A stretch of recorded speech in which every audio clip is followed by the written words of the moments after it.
वक्त दूर नहीं है कि चाइना से हमें वो जो है ना रोबोट जजेस मंगवाने पड़े और लाकर यहाँ बिठाने पड़े। मैं ऐसे अल्फाज यूज नहीं करना चाह रहा था, लेकिन वो लेट गए। आपने देखा उस एप्लीकेशन को चलाने के लिए उन्होंने कितने तरले माने, कस्में तक खाई, जो हमने आपको बताया भी। बिस्मिल्लाहिर्रहमानिर्रहीम। आप देख रहे हैं मेरा यूट्यूब चैनल और फेसबुक पे इलीगल लीगल्स। बात करेंगे जो कामसन मगविया के मेडिकल के हवाले से सिंध हाई कोर्ट के अंदर प्रोसीडिंग चल रही थी। आज जैसे सलाउद्दीन पावर साहब की लिस्ट के अंदर दोबारा इस केस को लगाया गया था 7 तारीख के लिए, आज ये फिक्स था। लेकिन आज ही सुबह के वक्त ये पता चला कि जस्टिस सलाउद्दीन पावर साहब जो हैं वो अपनी निजी किसी वजह से, किसी निजी मसरूफियत की वजह से, कोई भी उनकी ज़ाती वजह की बिना पर वो आज अदालत नहीं आए, जिसकी वजह से दोबारा इसके अंदर अगली तारीख मिलने का लग रहा है कि कोई तारीख अगली तय हो जाएगी। जी एन कोई सब हमारे साथ हैं, इनसे बात करेंगे। प्लस जो आप लोगों का एक लोगों का सवाल होता है कि ये केसेस डिले क्यों होते हैं, उसके ऊपर भी बात करेंगे, जनरली भी और इस केस के हवाले से भी। सर बहुत शुक्रिया आपका। आज आपको पता है दोबारा एमएलओ के लिए समाअत होनी थी सलाउद्दीन पावर साहब के पास। इससे कबल किसी और बेंच के सामने गई थी जो ये केस था, और वहां से ये कहा गया था कि जिस दिन ये बेंच अवेलेबल हो उस दिन के लिए फिक्स कर दिया जाए इसी हफ्ते में, और आज का दिन फिक्स किया गया था। लेकिन अगेन ये जो मसला है, लोगों को थोड़ा समझा दीजिए कि जजेस की छुट्टी की वजह से जो केसेस डिले होते हैं उसके हवाले से, प्लस इस केस के हवाले से, क्योंकि ये मेडिकल का मामला है, बहुत ताखीर हो रही है, और मुल्जमान वाली साइड तो चाहती भी ये है कि जितना जितना ज्यादा लिंगर ऑन किया जा सके ऐसे मामलों को लिंगर ऑन किया जाए। अहमद, सबसे पहले तो आज 10 रबीउल अव्वल है। आमिना बीबी के गुलशन में आई है ताजा बहार, पढ़ते हैं सल्लल्लाहु अलैहि वसल्लम। शाफिए कौसर माफिए महशर, दरो दीवार नबी की। बेइंतहाई जिसे कह लेना, इतना खुशी का मकाम है मेरे लिए भी, खास करके हम सब के लिए, मेरे लिए भी। 9 अक्टूबर 12 रबीउल अव्वल है। प्यारे नबी हजरत मोहम्मद मुस्तफ़ा सल्लल्लाहु अलैहि वसल्लम, दो जहानों के नबी, मेरे अल्लाह के महबूब की पैदाइश का दिन है, और 10 अक्टूबर मेरी पैदाइश का दिन है। मेरे लिए तो इतनी इंतहाई खुशी का दिन है कि कनेक्टेड डेज आ रहे हैं। मैं तो कुछ भी नहीं हूँ, खाक भी नहीं हूँ, खाक की मट्टी के बराबर भी नहीं हूँ, लेकिन उस आला हस्ती की का दिन आ रहा है, तो हम सब उसकी खुशियों में शामिल हैं। जी अहमद, आपने बिल्कुल सही कहा कि आज वो छुट्टी पे नहीं, आज भी छुट्टी पर थे। मुसलसल ये जो है ना, तो ये सीरीज चलती हुई आ रही है।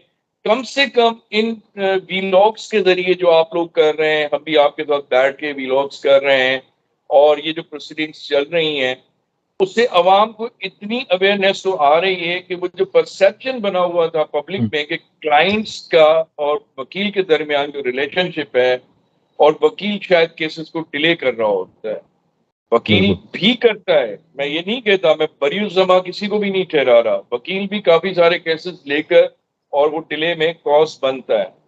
लेकिन हम जिस सिस्टम में आ गए हैं ना, जिस नहज पे पहुंच गए हैं, मैं अक्सर कहता हूं, we are at the brink of precipice and we are declining day by day. ये सिर्फ डिले का जो रीजन है ना, ये सिर्फ बुकला नहीं, क्लाइंट्स खुद भी होते हैं कभी कभी, और जजेस भी हमारे अक्सर छुट्टी पे चले जाते हैं, या उनकी मौजूदगी, अनअवेलेबिलिटी की वजह से ये डिले होते रहते हैं।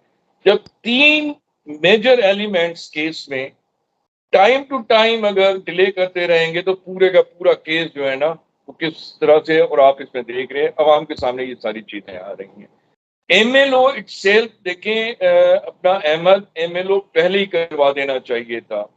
कंफ्यूजन की वजह से, गलतियों की वजह से डिले होता गया। आज फौरन जिब्रान नासिर का फोन मुझे आया था, और जिब्रान भी परेशान था, जिब्रान भी डिसअपॉइंट हो रहा था, बहुत ज्यादा डिसअपॉइंट इन द सेंस कि यार ये डिले क्यों हो रहा है, और जिस दिन ये लगी हुई होती है तो जज साहब छुट्टी पे हो रहे होते हैं, तो वो जरूर अपनी एक कोई ना कोई मूव बना रहे होंगे, और मूव बनाकर वो आगे जिब्रान चल रहे होंगे। हमारी कंसल्टेशन भी हुई है, हमारे मशवरा भी हुआ है, तो उस हवाले से अर्जेंट एप्लीकेशन फाइल करके और इसको जल्द से मेरा जो कहना था जिब्रान को कि जिब्रान देखो, अर्जेंट एप्लीकेशन फाइल करके नोटिस तो होंगे अर्जेंट एप्लीकेशन में, लेकिन कोशिश करेंगे इसको या तो किसी और जज के पास, किसी और बेंच के पास, क्योंकि एपलेट साइट पे क्रिमिनल एप्लीकेशन सुनने के लिए एक दो जजेस और भी बैठे हुए हैं, तो उनके पास फिक्स करवा कर और वो चलवाया जाए। हालांकि लास्ट टाइम जिब्रान ने बड़ी कोशिश करके जिन जज साहब के पास लगा हुआ था केस, उनसे हफ्ते की डेट मांगी थी, लेकिन अनफॉर्चुनेटली आज भी जज साहब नहीं है, और आज भी नहीं है, पहले भी नहीं थे, और अक्सर एमएलओ वाली डेट पे वो नहीं होते। लेकिन मायूस होने की जरूरत नहीं है, क्योंकि मैंने कहा ना कि एमएलओ टाइम कंज्यूम बहुत ज्यादा हुआ है, उसमें बहुत सारी चीजें लॉस भी हुई हैं, लेकिन ओवरऑल जो मैंने कहा था कि साइको एनालाइज होना है और एनालिसिस होना है, और उसकी जो तशद्दुद के हवाले से, टॉर्चर के हवाले से चीजें, वो आज भी डिडक्ट हो सकती हैं और होंगी इंशाल्लाह। एमएलओ होगा, आवाम के लिए मैं बता रहा हूँ, डिसअपॉइंट ना हो एमएलओ की एप्लीकेशन, क्योंकि मैंडेटरी प्रोविजन है, तो वो ग्रांट भी होनी है, सिर्फ डिले हो रही है। और डिले इस प्रोसेस में, अहमद आपको पता है, आप क्रिमिनल केसेस करते हैं, आपको पता है कि डिले और इन चीजों का जो है ना बेनिफिट पे अक्यूज भी जा रहा होता है, बिल्कुल। और ये सिर्फ पाकिस्तान में नहीं, through the world benefit of doubt जो होता है वो अक्यूज को दिया जाता है, बेनिफिट ऑफ डिले जो है वो अक्यूज के फेवर में जा रहा होता है। जी अहमद।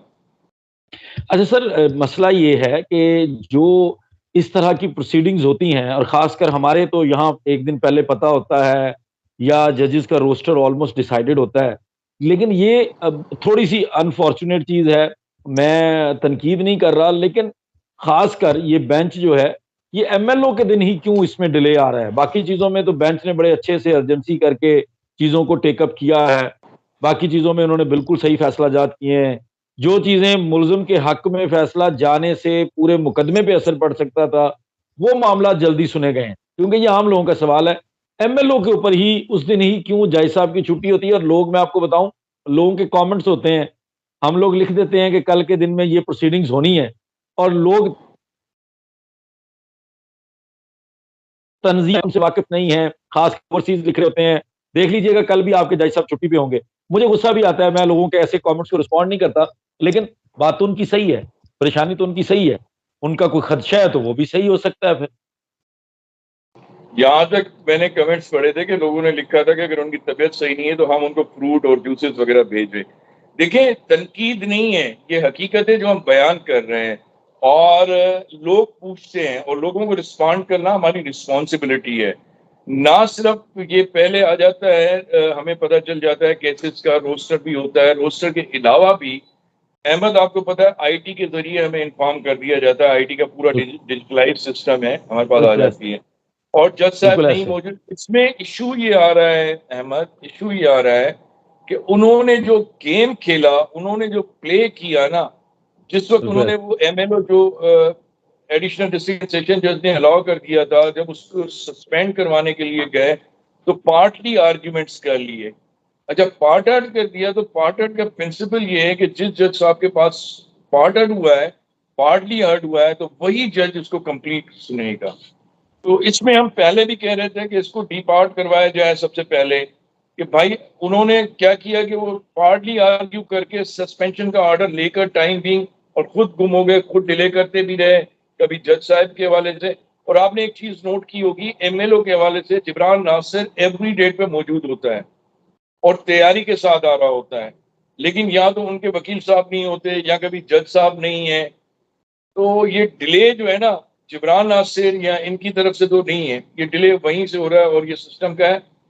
बदकिस्मती कहूंगा मैं इसे, अनफॉर्चुनेटली कहूंगा, नहीं होना चाहिए। इस पे बाकायदा हमें हमें कोशिश करनी चाहिए। देखें, मैं इलेक्शंस में भी पार्टिसिपेट कर चुका हूँ, इलेक्शन यानी कि बार की इलेक्शंस में, ठीक है ना, ये बार की भी रिस्पॉन्सिबिलिटी है। बल्कि मैं बात भी करूंगा, प्रेसिडेंट हमारे जो हैं बार के, यहाँ पर Sindh high court bar association के शाह सक्की साहब हैं, उमर सुमरो जनरल सेक्रेटरी हैं, इनसे बात भी करूंगा, बल्कि मेरी शाम को मीटिंग भी है इनके साथ, कि भाई आप बैठ के जजेस से कोई इसका जो है ना मैकेनिज्म बनाए, इसका कोई लाएमल बनाए कि भाई पार्ट एडमिटर भी है, अगर बार बार छुट्टी पे एक चीज जिस एप्लीकेशन, वो तो फिर इंफ्रक्चुअस हो जाएगी ना। फिर अगर उसकी इफादियत खत्म हो गई तो फिर उस एप्लीकेशन का फायदा क्या रहा। तो इस तरह से कोई ना कोई हो कि डिले ना हो, केसेस बिल्कुल जरूर चलने चाहिए। ऑलरेडी बिल्कुल। देखिए अच्छा सर, स्ट्रेंथ जो है हमारे मैं पास इसमें सिंध हाई ऐड कर कोर्ट में, अहमद अहमद एक सर। चीज कहूँ कि सिंध हाई कोर्ट में जजेस की स्ट्रेंथ जो है वो 40 है, और 40 की स्ट्रेंथ में मैक्सिमम स्ट्रेंथ जो है, पहले तो मैं कहूंगा कि लेजिस्लेटर्स को उस स्ट्रेंथ को बढ़ाया जाए। दूसरी बात, 40 भी इस वक्त कंप्लीट नहीं है। 9-10 जजेस जो हैं वो रिटायर कर चुके हैं या वैकेंट पड़ी हुई हैं सीट्स, वो फिल नहीं की जा रही। तो ये अनफॉर्चुनेट है कि भाई उनको फिल करें, जजेस आए, डिस्पेंसेशन ऑफ जस्टिस हो। ये थोड़ी है कि आप अपनी सहूलत के हिसाब से जजेस को डिले करते चले जाएंगे और ये वैकेंट सीट्स फिल नहीं करेंगे। उससे अल्टीमेट सफरर कौन होगा? पब्लिक होगी। जी अहमद कुछ कह रहे थे आप। अच्छा सर, मैं ये अर्ज कर दूं कि एक या दो दफा ना मैंने इसका पूरे वो चार्ट देखा था, और लास्ट टाइम मेरी जिब्रान नासर से बात भी हुई थी तो उन्होंने बताया था कि एक दफा तो मैंने डी पार्ट करवा दिया था। इससे कबल जब एक दफा ये छुट्टी पर थे ना, तो उन्होंने डी पार्ट करवा लिया था कि वो पार्ट हेड वाली बात खत्म हो गई थी, और मैंने उसको लिस्ट में भी देखा था जो केस हिस्ट्री पूरी आ रही थी, उसके अंदर एक या दो दफा डी पार्ट हुआ है। लेकिन हुआ ये कि अच्छा, सबसे जो एक अजीब बात है जिस पर लोग तनकीद करते हैं या लोग बोलते हैं, सवाल करते हैं कि एक दरखास्त इसके बाद में आई है। एक एमएलओ का मामला पहले से चल रहा है और जज साहब को भी पता है, सारी दुनिया को पता है कि ये अर्जेंसी वाला मामला है। आपने 1 सितंबर से उसको स्टे किया हुआ है, महीने से ज्यादा तो आपका स्टे चल गया। अब उसके बाद एक दरखास्त आती है चलान कॉग्निजेंस वाली, वो बाद में आके वो डिसाइड हो जाती है। पहले आपके सामने बदनीति है अक्यूज की काउंसिल की, कि वो कह भी रहे हैं कि नहीं पहले ये सुन लें, इससे खत्म हो जाएगा मामला। उसी दिन जज साहब को डिसाइड करना चाहिए था, एमएलओ को भी।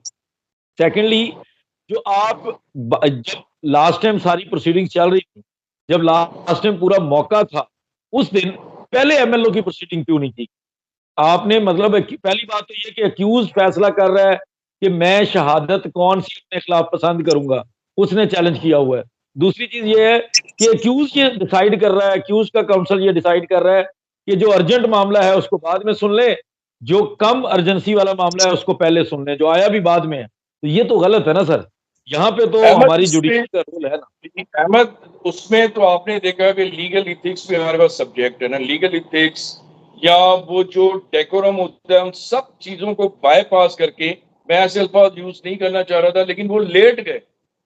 आपने देखा हम्म। उस एप्लीकेशन को चलाने के लिए उन्होंने कितने तरले मारे, कस्में तक खाई, जो हमने आपको बताया भी। मैं तो मौजूद था, मैं तो उसी विटनेस कर रहा था उस एप्लीकेशन को और वहां पर प्रोसीडिंग्स को। तरले मारे, बस वो जाकर पाँव नहीं पड़े, बाकी वो लेट गए थे उस एप्लीकेशन को चलवाने के लिए। तो इन अ लाइटर मूड अगर मैं कहूँ तो जज साहब हंस भी पड़े थे, और हंसकर फिर वो उनको उनकी क्लास भी ले रहे थे। लेकिन बाद में उन्होंने कहा कि चलो ये सुन लेते हैं। और सुनने के बाद, ये आपकी बात बिल्कुल 100% सही है कि जब वो खुद कह रहा है कि सर इस एप्लीकेशन डिसाइड होने के बाद उसकी कोई हैसियत नहीं रहेगी या वो आप नहीं करेंगे, जिसमें जज साहब ने कहा कि आपको कैसे पता कि ये आपके फेवर में डिसाइड होगी।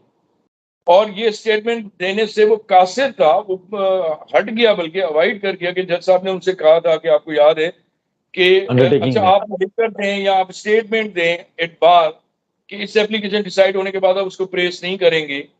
तो भाई जब यहां तक बात थी तो अब उनके आने की तो जरूरत है ही नहीं, उनकी वजह से तो सही। डिले होना ही नहीं चाहिए मैटर। तो जज साहब को उसी वक्त उस पॉइंट पे भी उसको रिजर्व करके आर्ग्यूमेंट्स कॉल करके, थोड़े से आर्ग्यूमेंट्स कॉल करके उसको रिजर्व करके उस पर डिसाइड कर देना चाहिए था। लेकिन चले, we give benefit of doubt कि अब उनकी तबीयत अल्लाह करे खैरियत से हो। कॉम्पिटेंसी पे तो कोई बात नहीं है क्योंकि जज बहुत कॉम्पिटेंट है। सलाउद्दीन पंवर साहब कॉम्पिटेंसी पे तो माशाल्लाह से उनका लेवल बहुत अच्छा है, कॉम्पिटेंट जज है। लेकिन नहीं आ रहे हैं, लीव पर हैं, तो वो अब अल्लाह खैर करे। उनकी क्या रीजन है वो हम कह नहीं सकते, आना वैसे सर चाहिए। क्या हम तो जो उम्मीद ही बात कर आपने सकते की हैं। कि डिपार्ट करवा लिया है, तो फिर ये रिक्वेस्ट रखनी चाहिए कि ये किसी और जगह अर्जेंसी फाइल करके ये किसी और जज के पास रखवाया जाए। सर एक्चुअली हुआ यूं ना कि पहले डिपार्ट करवा लिया, उसके बाद वो हेयरिंग आ गई जिसके ऊपर बहस शुरू हो गई थी। उसमें एमएलओ के ऊपर भी थोड़ी बहुत बहस हुई, दूसरी चीज के ऊपर भी बहस हुई, उसके बाद लेकिन दोबारा उसमें वो नहीं हुई पार्ट। है ना, एमएलओ पे बहस नहीं हुई है ना। जी जी जी, बिल्कुल। एमएलओ पे बहस नहीं हुई है। हाँ, लेकिन वो डेट फिर बाय दोबारा कोर्ट जरूर था, डेट बाय कोर्ट जरूर था, लेकिन एमएलओ पे बहस नहीं हुई है। बिल्कुल सर।